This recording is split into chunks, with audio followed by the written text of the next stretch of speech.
You're carrying a weight, not on your back, but in your chest, in your jaw, that constant tension. It's resistance. You wake up and you're already bracing. You expect things to go wrong. You hold back. You're fighting life.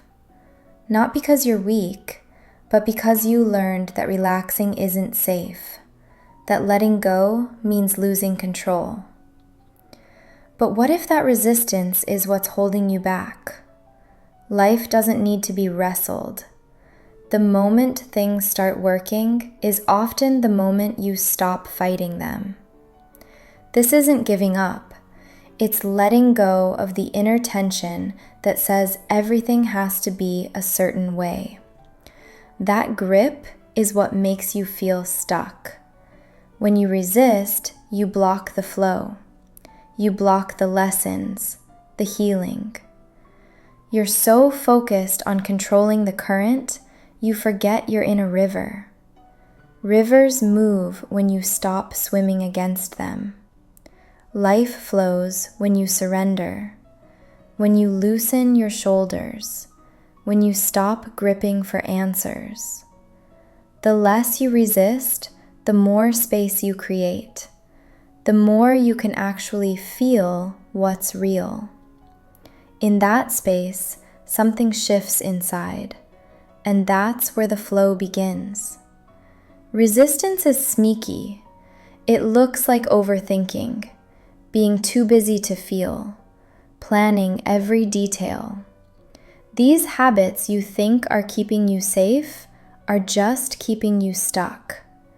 You don't have to be at war with everything. You've just forgotten how to trust. So you tense up. You try to control everything. But the more you grip, the more you clog the flow. When you move from fear, you get friction. When you move from faith, you get movement. The less you resist, the more life works with you. Things fall into place, not because you forced them, but because you got out of the way. The moment you stop resisting is when you see clearly. Not because the situation changed, but because you did. You allowed space. And from that space, clarity rises. Surrender isn't losing, it's listening. It's saying, I don't have to know everything right now. When you soften, life meets you there, with direction, with flow. What if you stopped? What if you dropped the armor, the need to rehearse life before living it? What if you let life carry you?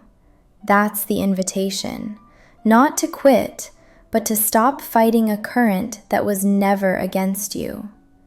You're not fighting life, you're fighting your fear. The less you resist, the more you can finally breathe. And in that breath, everything can begin to flow.